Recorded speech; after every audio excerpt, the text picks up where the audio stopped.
Shqiptarët janë zyrtarisht populli që punon më shumë në Europë, por kjo sasi orësh nuk përkthehet në pasuri, por në lodhje masive sociale. Sipas të dhënave të fundit të publikuara nga Eurostat, qytetarët e Shqipërisë kalojnë mesatarisht mbi 43 orë në javë në vendin e punës.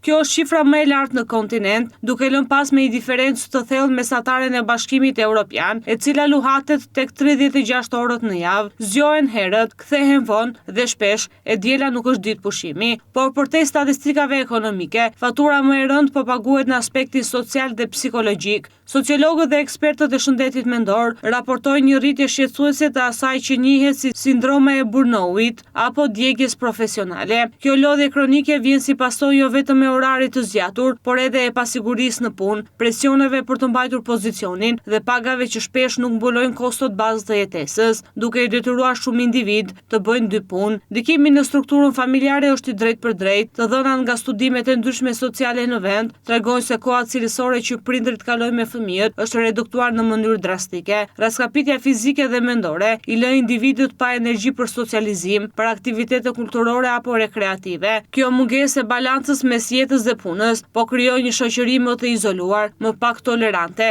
dhe me një nivel të lartë stresi të përditshëm. Institucionet ndërkombëtare si Organizata Ndërkombëtare e Punës kanë theksuar vazhdimisht se orët e gjata nuk sjellin domosdoshmërisht produktivitet më të lartë, por shtojnë rrezikun e aksidenteve në punë dhe rënies së performancës. Sfida e vërtetë për shoqërinë tonë nuk është thjesht gjetja e një vendi pune, por ndërtimi i një tregu që respekton kohën dhe mirëqenien e individit. Nuk mund të ketë zhvillim të qëndrueshëm kur motori i tij është një shoqëri e stërmunduar. Nëse nuk ndryshojmë qasje, do të vazhdojmë të thyejmë rekorde europiane për orët e punës, por duke faturuar kosto të parikuperueshme në shëndetin dhe në familjet tona.